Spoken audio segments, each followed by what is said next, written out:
মাত্র কয়েকদিন আগে এক বক্তার বক্তৃতা নেটে দেখলাম, কয় নবীর বিবি খাদিজা রাদিয়াল্লাহু আনহা জীবনে কোনোদিন একবেলা নামাজও পড়ছেন না,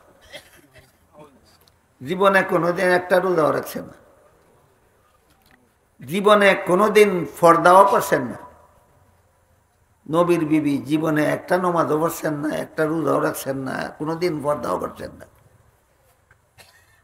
এই কথাটা বললে তার শ্রোতারা কি বুঝবে? বুঝবে তাইলে আর আমরা নামাজ রোজা না করলে অসুবিধা কি? নবীর বিবি যদি নামাজ রোজা না কইরা ফর্দা না কইরা জাহান্নাম থেকে বাঁচতে পারে, তাইলে আমরা বাঁচতে পারবো না কেন?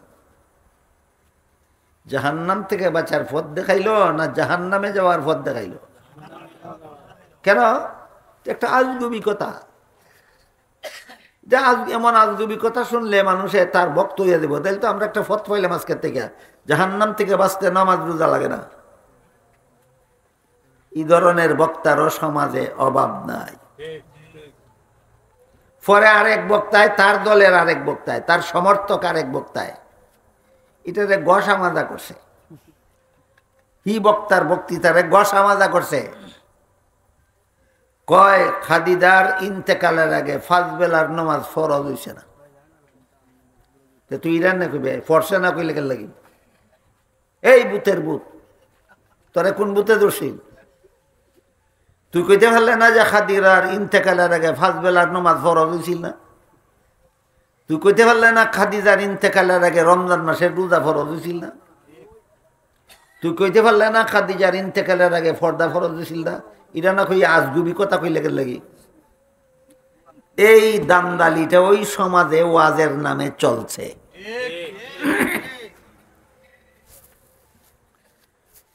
আর একটা ওইটা কয় বদিন জেলখানাত নির্যাতন বুক করছে, নির্যাতনের কারণে মাথাটা ঠিক না, মাথা ঠিক না। তোর নির্যাতনের কারণে মাথা ঠিক না। নবীর বিবি নামাজ পড়ছে না কস, নবীর বিবি রোজা রাখছে না কস, নবীর বিবি ফর্দা মান্না চলছে না কস। আরেকদিন কইয়া বসে নামাজ পড়লে ব্যস্ত দেওয়া দিব, এমন কথা কোরআনের কোনো আয়াতে নাই।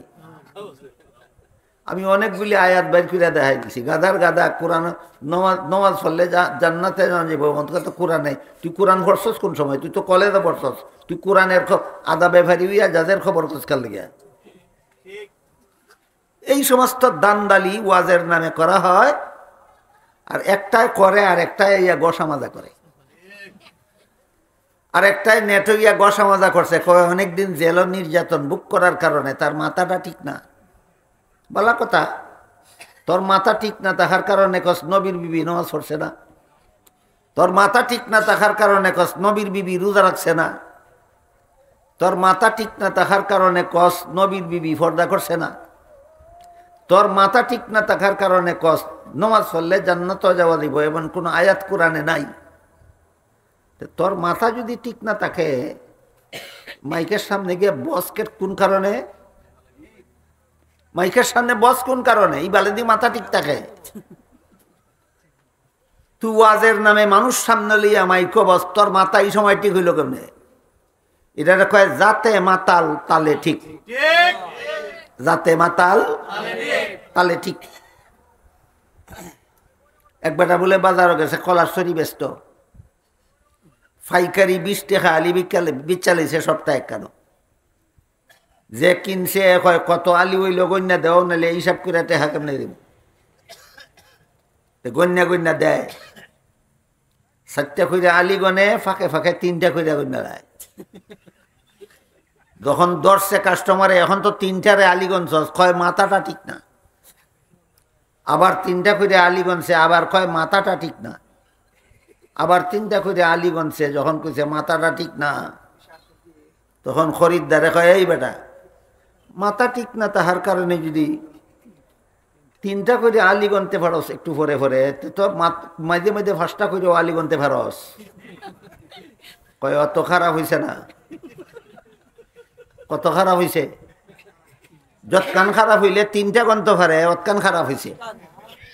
যৎকান মাথা খারাপ হইলে 5টা করে আলি গনব, অতকান খারাপ হয়েছে না। ঠিক তেমনি ভাবে এই মাতাল যৎকান মাথা খারাপ হইলে নবীর বিবি নামাজ পড়ছে না কোন যায় অতকান খারাপ হয়েছে। যৎকান মাথা খারাপ হইলে নবীর বিবি রোজা রাখছে না কোন যায় অতকান খারাপ হয়েছে।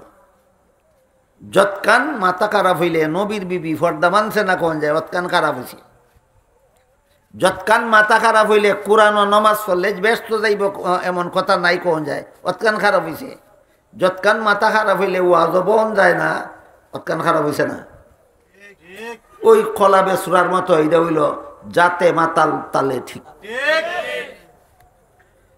আপনারা বলেন এই সমস্ত বক্তার বক্তৃতার মধ্যে শ্রোতাদের জাহান্নাম থেকে বাঁচার পথ চিহ্নিত আছে?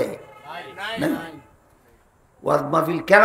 একমাত্র কারণ যারা আলিমও না, যারা ছাত্রও না মাদ্রাসার, এদেরকে শুধু জাহান্নাম থেকে বাঁচার পথটা চিনাইয়া দেওয়া এই সমস্ত ওয়াজ মাহফিলের একমাত্র উদ্দেশ্য।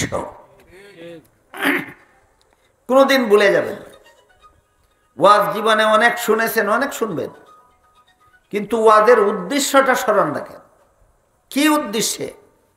বাংলাদেশের 30,000 কওমি মাদ্রাসা বছরে 30,000 ওয়াজ মাহফিলের আয়োজন করে। নবীর বিবি নামাজ পড়ছে না বুঝানির লাগি? নবীর বিবি রোজা রাখছে না বুঝানির লাগি? নবীর বিবি ফর্দা মানছে না বুঝানির লাগি? নামাজ পড়লে ব্যস্ত যাওয়ান যাইব কথা কোরআনে নাই কইবার লাগি? না সব মানুষকে জাহান্নাম থেকে বাঁচার পথ দেখাবার জন্য? হ্যাঁ, সব মানুষকে জাহান্নাম থেকে বাঁচার পথ দেখাবার জন্য ওয়াজ মাহফিল। দান্দালি করার জায়গা ওয়াজ মাহফিল নয়। এই কারণে রাসূল করিম সাল্লাল্লাহু আলাইহি ওয়াসাল্লাম গোটা উম্মতকে জাহান্নাম থেকে বাঁচাবার যেই পথ দেখাছেন, সত্যিকারের নায়েবে নবী ওয়ারাসাতুল আম্বিয়া যারা, নবীগণের সত্যিকারের উত্তরাধিকারী যারা, এরাই আজগুবি দান্দালি মন গড়া কথা বলতে পারে না। নবী যেই পথ উম্মতকে চিনাইছেন সেই পথটাই বলতে পারে। এই কারণে আমরা আজকের ওয়াজ মাহফিলে আসলাম কেন? শুধুমাত্র জাহান্নাম থেকে বাঁচার পথ চিনার জন্য। আপনাদের দায়িত্ব এটাই যে জাহান্নাম থেকে বাঁচার পথটা চিনে যাবেন। আর আমাদের দায়িত্ব একটাই, আপনাদেরকে জাহান্নাম থেকে বাঁচার পথটা চিনাইয়া দেব। যে হাদিসে রাসূল করিম সাল্লাল্লাহু আলাইহি ওয়াসাল্লাম পরিষ্কারভাবে সর্বস্তরের মুসলমানদের জন্য জাহান্নাম থেকে বাঁচার পথ চিনাইয়া দিছেন, আমি আপনাদের সামনে সেই হাদিসটা তিলাওয়াত করেছি। হাদিসে রাসূল করিম সাল্লাল্লাহু আলাইহি ওয়াসাল্লাম নিজের উম্মতের জন্য জাহান্নাম থেকে বাঁচার সর্বমোট 4টা পথ চিহ্নিত করে দিয়া বলছেন, এই 4টা পথ ছাড়া 5 নম্বর আর কোনো পথ আমার উম্মতের জন্য জাহান্নাম থেকে বাঁচার 5 নম্বর কোনো পথ নাই। হাদিসের মর্ম বুঝা থাকলে বলেন, হাদিসে রাসূল তার উম্মতকে জাহান্নাম থেকে বাঁচার কটা পথ আছে বলছে? এছাড়া 5 নম্বর কোনো পথ নাই। এবার আমরা একটা একটা করে রাসূলের বর্ণিত জাহান্নাম থেকে বাঁচার পথগুলি চিনার চেষ্টা করি। রাসূল বলেন, কুন আলিমান, জাহান্নাম থেকে বাঁচার 1 নম্বর পথ হইল তুমি আলেম হও। আলেম হওয়াটা জাহান্নাম থেকে বাঁচার 1 নম্বর পথ, ভুলে যাবেন না।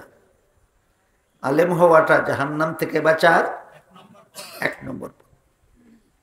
কেমন আলেম? এই প্রশ্নের জবাব একটু পরে আসবে ইনশাআল্লাহ।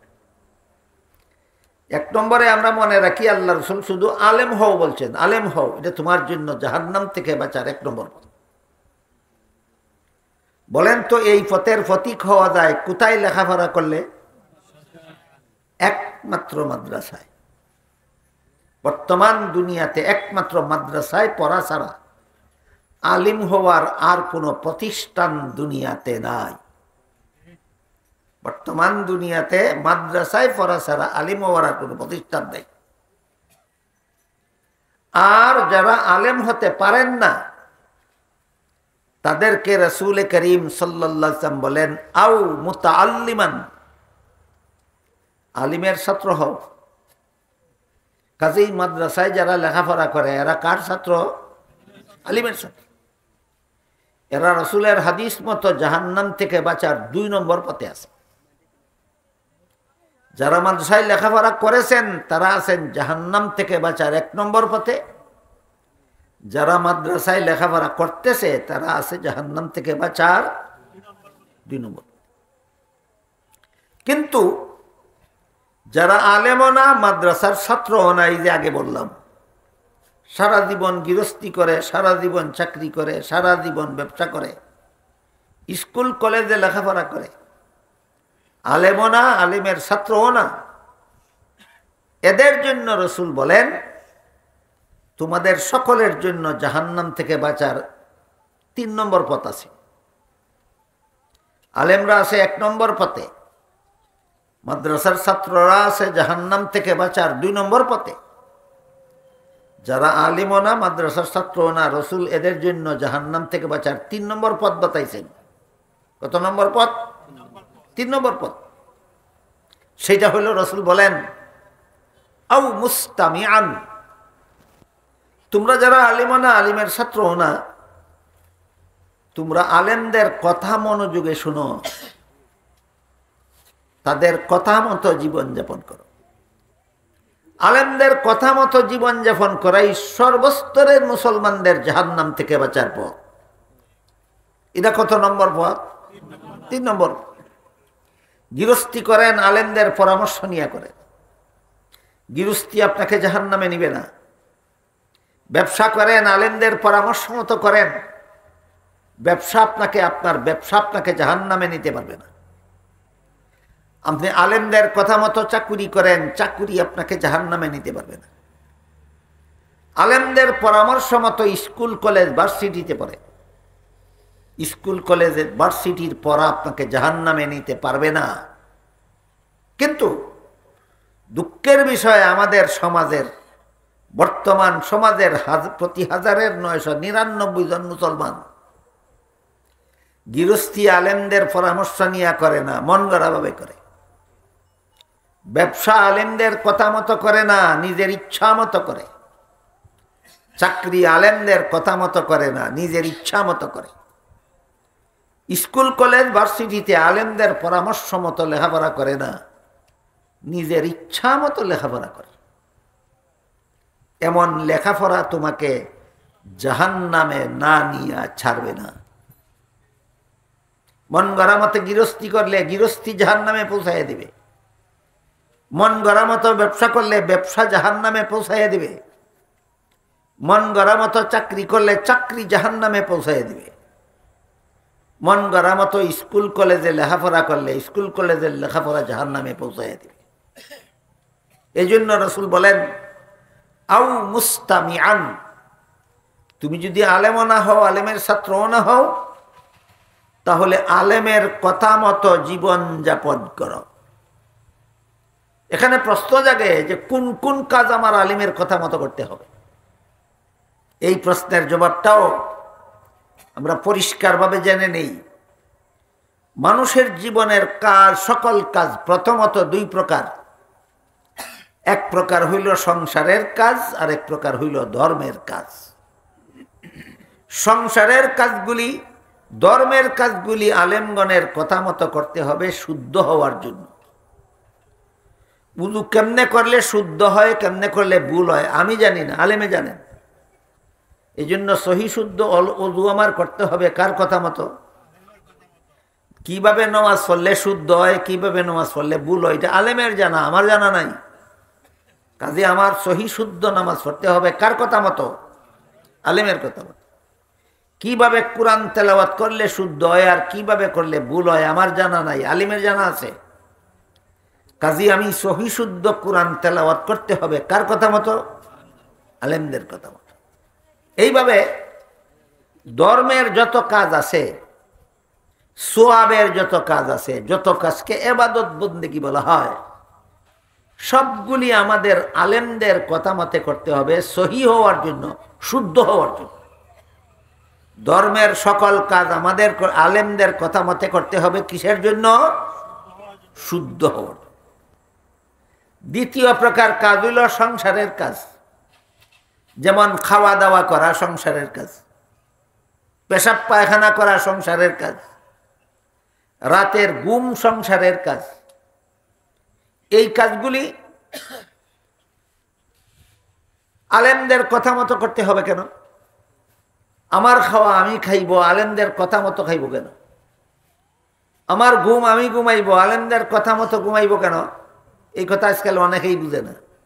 বিশেষ করে শিক্ষিত মুসলমানেরা বুঝতে রাজিও না যে আমার ঘুম আমি ঘুমাইব, আলেমের কথা মতো ঘুমাইব কেন? আমার পেশাব পায়খানা আমি করব, আলেমদের কথা মতো করব কেন? এই রোগে যারারে পাইছে এরার ঘুমে এরারে জাহান্নামে না নিয়ে ছাড়বে না, এদের খানা এদেরকে জাহান্নামে না নিয়ে ছাড়বে না, এদের পেশাবে এরারে জাহান্নামে না নিয়ে ছাড়বে না। বুঝুন কিভাবে? হাদিস শরীফে রাসূল করিম সাল্লাল্লাহু আলাইহি ওয়াসাল্লাম এশার নামাজ পড়ার আগে তার উম্মতকে ঘুমাতে নিষেধ করেছেন। এশার নামাজ পড়ার আগে ঘুমানি নিষেধ। জানে কে? আলেমরা জানে। কে জানে? আলেমরা জানে। কাজে আমি সন্ধ্যার পরে এশার পড়ার আগে ঘুমাইব না এশার পরে ঘুমাইব, এই ব্যাপারে আমার আলেমের কথা মানা দরকার। দরকার কি না?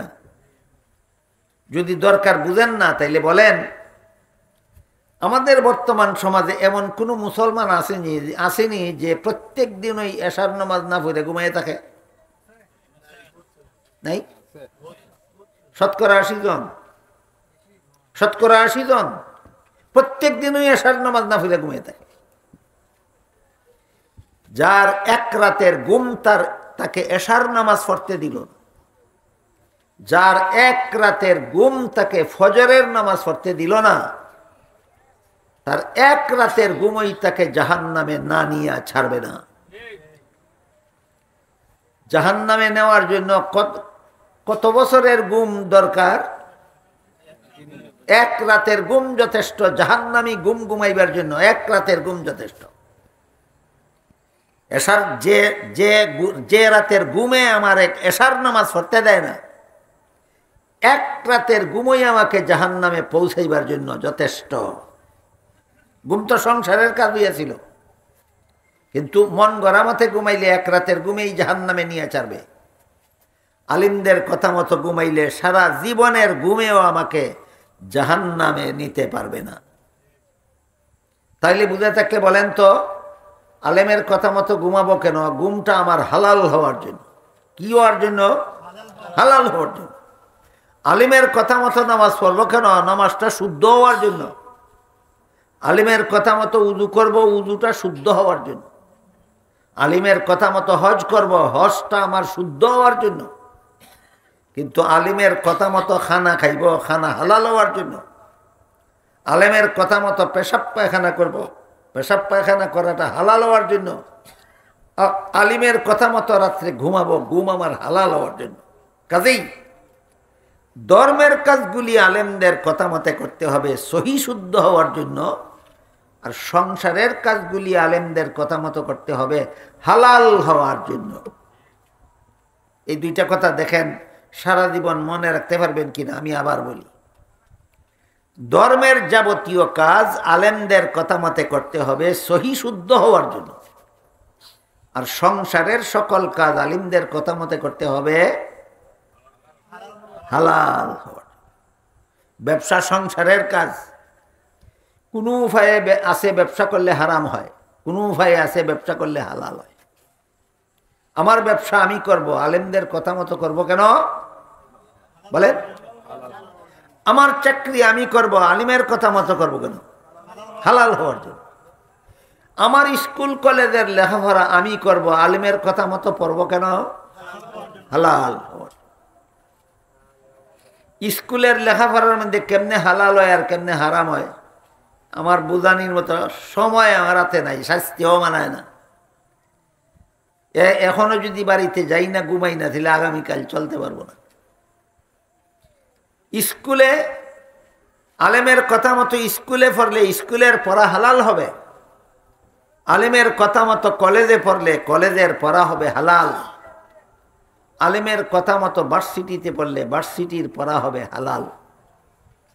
মন গড়া মতো আর স্কুল কলেজ ভার্সিটিতে পড়লে কেন হারাম হবে? শুধু এই কথাটা বলি, কেন হারাম হবে? আমাদের বর্তমান বাংলাদেশের স্কুল কলেজ ভার্সিটিতে লেখাপড়া করিয়া মন গড়া মতে লেখাপড়া করিয়া যথেষ্ট পরিমাণ নাস্তিক জন্ম হয়েছে বাংলাদেশে। এর মধ্যে একটা নাস্তিকের নাম আছিল ডক্টর আহমদ শরীফ, একটা নাস্তিকের নাম তসলিমা নাসরিন, একটা নাস্তিকের নাম কবি শামসুর রহমান, একটা নাস্তিকের নাম সালমান রুশদি। এই যে কয়েকটা নাম কইলাম, এই সবগুলি স্কুল কলেজে মন গড়া মতে ফিরা নাস্তিক হয়েছে। আলেমের কথা মতো ফিরা নাস্তিক হয়েছে না মন গড়া মতো ফিরা নাস্তিক হয়েছে? মন গড়া মতো ফিরা নাস্তিক হয়েছে। বলেন ডক্টর আহমদ শরীফ আর তসলিমা নাসরিন জান্নাতের পথে আছে না জাহান্নামের পথে আছে? পড়ার কারণে না মন গড়া পড়ার কারণে? মন গড়া পড়ার। আলিমের পরামর্শ মতো স্কুলে পড়ছে না, আলিমের পরামর্শ মতো কলেজে পড়ছে না, আলিমের পরামর্শ মতো ভার্সিটিতে পড়ছে না। এই কারণে কোনো সন্দেহ নাই এদের স্কুল কলেজের লেখাপড়া এদেরকে জাহান্নামে না পৌঁছাইয়া ছাড়বে না।